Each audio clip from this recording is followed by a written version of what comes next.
ਤੇ ਹੁਣ ਕਰਦੇ ਇਹਨੂੰ ਚੈੱਕ। ਸੀਟੀ ਸਾਡੀ ਮਰਾ ਕੇ ਤੁਹਾਨੂੰ ਦੱਸਦੇ ਆ ਵੀ ਟਰਬੋ ਥੋੜੀ ਹਾਈ ਬੂਸਟ ਹੋਣੀ ਚਾਹੀਦੀ ਆ। ਬੂਸਟ ਚੰਗਾ ਹੋਵੇ ਟਰਬੋ ਦਾ। ਜੇ ਸਿੰਪਲ ਤੇ ਇਦਾਂ ਲੱਗਣਾ ਆ ਪਲੇਟ। ਇਹਨੂੰ ਥੋੜਾ ਜਿਹਾ ਤਾਂ ਨੂੰ ਤੇ ਥੋੜਾ ਜਿਹਾ ਐਂ ਨੂੰ ਬੈਂਡ ਪਾਇਆ ਹੈ। ਹਾਂਜੀ ਸਤਿ ਸ਼੍ਰੀ ਅਕਾਲ ਜੀ ਸਾਰੇ ਭਰਾਵਾਂ ਨੂੰ। ਕੀ ਹਾਲ ਚਾਲ? ਠੀਕ ਠਾਕ ਸਾਰੇ। ਅੱਜ ਆਪਾਂ ਬੈਂਡ ਬਣਾਉਣ ਲੱਗੇ ਸੀਟੀ ਵਾਲਾ। ਪਹਿਲਾਂ ਆਪਾਂ ਦਿੱਤਾ ਸੀ ਵੱਢ, ਉਹ ਪਿਆ ਜੇ ਉਹ ਟਾਲੀ ਦੇ। ਹੁਣ ਬਣਾਉਣ ਲੱਗੇ ਆਪਾਂ ਨਵਾਂ। ਤੇ ਸਰਵਣ ਭਾਜੀ ਕੋਲ ਆਏ ਸੀ।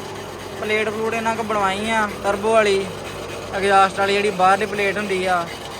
ਆਹ ਲੱਗਣ ਡਿਆ ਜੇ ਫੇਸ ਐ ਨਿਸ਼ਾ ਕਰਾ ਕੇ ਦਿੰਦੇ ਆ ਭਾਜੀ। ਭਾਜੀ ਫਿਰ ਕਿੱਦਾਂ ਮਾਰੂ ਸੀਟੀ ਪੂਰੀ? ਤੇਰਾ ਭਲਾ ਆਹ ਤੇਰਾ ਭਲਾ ਜੀ। ਤੇ ਬਾਕੀ ਜੇ ਵੀਰ ਮੇਰੇ ਨੇ ਕੋਈ ਕਰਾਉਣਾ ਕੰਮ ਇਦਾਂ ਦਾ ਟਰੈਕਟਰ ਦਾ, ਕੋਈ ਸੀਟੀ ਵਾਲਾ, ਕੋਈ ਹੋਰ ਲਟਰ ਪਟਰ, ਆਪਣਾ ਬੰਪਰ ਲਵਾਉਣਾ, ਹੁੱਕ ਲਵਾਉਣੀ ਆ, ਤੇ ਮਿਲੋ ਸਰਵਣ ਭਾਜੀ ਘਮਾਣ ਅੱਡੇ 'ਚ ਦੁਕਾਨ ਆ ਇਹਦੀ ਮੈਤੇ ਰੋਡ ਤੇ ਇਹਨਾਂ ਦੀ। ਐ ਸਿਰਾ ਕਰਕੇ ਦੇਣਗੇ ਕੰਮ। ਲਓ ਵੀ ਮਿੱਤਰੋ, ਆਪਾਂ ਬੈਂਡ ਜੋੜ ਲਿਆ। ਆਪਣੇ ਕੋਲ ਬੈਂਡ ਪਿਆ ਸੀ ਪੁਰਾਣਾ ਆ ਪਲੇਟ ਦੇ ਨਾਲ। ਤੇ ਆੜਾ ਬੈਂਡ ਬਿਲਕੁਲ ਖਾਲੀ ਆ। ਇੱਕ ਮਿੰਟ, ਜਿਹੜਾ ਆਹ ਪੈਪ ਆ ਨਾ, ਇਹ ਆ 1.25 ਇੰਚੀ ਦਾ। ਆਹ ਵਾ 1.5 ਦਾ ਆੜ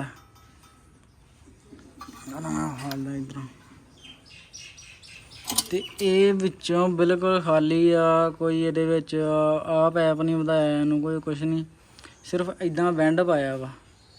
ਆ ਪਲੇਟ ਵੇਖ ਲਓ, ਇਹ ਇੱਦਾਂ ਲੱਗਣਾ ਆ ਪਲੇਟ। ਇਹਨੂੰ ਥੋੜਾ ਜਿਹਾ ਤਾਂ ਨੂੰ ਤੇ ਥੋੜਾ ਜਿਹਾ ਐਂ ਨੂੰ ਬੈਂਡ ਪਾਇਆ ਹੈ। ਠੀਕ ਆ। ਤੇ ਆਪਾਂ ਨਾਲ ਕੱਸ ਕੇ ਤੇ ਇਹਨੂੰ ਸੈਟਿੰਗ ਇਹਦੀ ਕਰ ਲਈ ਸੀ। ਲੈਵਲ ਕਰ ਲਿਆ ਸੀ ਆਪਣਾ ਉਹਦਾ ਸਲਾਂਸਰ ਦਾ। ਹੁਣ ਲਾ ਕੇ ਤੁਹਾਨੂੰ ਤੇ ਮੈਂ ਵਿਖਾਉਣਾ ਵਾ ਵੀ ਕੀ ਹਿਸਾਬ ਕਿਤਾਬ ਆ। ਆਹ ਬਿਲਕੁਲ ਪੈਪ ਖਾਲੀ ਆ। ਸਿਰਫ ਇਹਨੂੰ ਤਕਾਉਣਾ ਜਿਹਾ ਬੈਂਡ ਪਾਇਆ ਵਾਲਾ 120-30 ਡਿਗਰੀ ਹੋਣਾ। ਠੀਕ ਆ। ਹੁਣ ਮੈਂ ਤੁਹਾਨੂੰ ਲਾ ਕੇ ਵਿਖਾਉਣਾ। ਲਓ ਵੀ ਮਿੱਤਰੋ, ਕਰੋ ਚੈੱਕ। ਕੋਈ ਇਹਦੇ ਵਿੱਚ ਰੌਲਾ ਨਹੀਂ ਆ।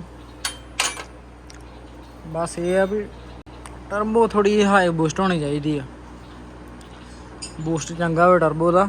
ਜੇ ਸਿੰਪਲ 25 ਨੰਬਰ ਆ, ਸੀਟੀ ਮਾਰੂ ਘੱਟ ਮਾਰੂਗੀ ਜਾਂ ਤੇਲ ਚੁੱਕਣਾ ਪਊ ਕਮ ਸੇ ਕਮ, ਜਾਂ ਫਿਰ ਚੂੜੀ 1.5 ਚੂੜੀ ਤੇਲ ਚੁੱਕਦੇ। ਪਰ ਇਹ ਆ ਫਿਰ ਧੂੰਆਂ ਮਾਰਨ ਡੈ ਪੈਂਦਾ ਵਾ ਜਿਹੜੀ ਟਰਬੋ ਸਿੰਪਲ ਆ।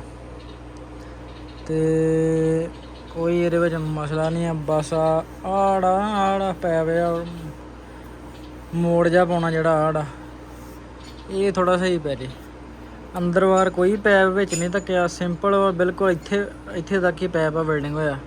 ਕੋਈ ਅੰਦਰ ਨਹੀਂ ਪੈਪ, ਕੋਈ ਇੱਧਰ ਨੂੰ ਨਹੀਂ ਪੈਪ। ਆ ਵੀ ਬਿਲਕੁਲ ਖਾਲੀ ਸਿੰਪਲ ਥੱਲੇ ਸਾਰਾ। ਤੇ ਹੁਣ ਕਰਦੇ ਇਹਨੂੰ ਚੈੱਕ।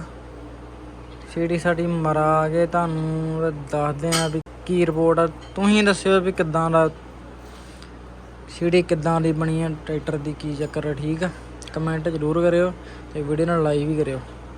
ਕਰਦੇ ਆ ਚੈੱਕ ਇਹਦੀ ਸੀਟੀ।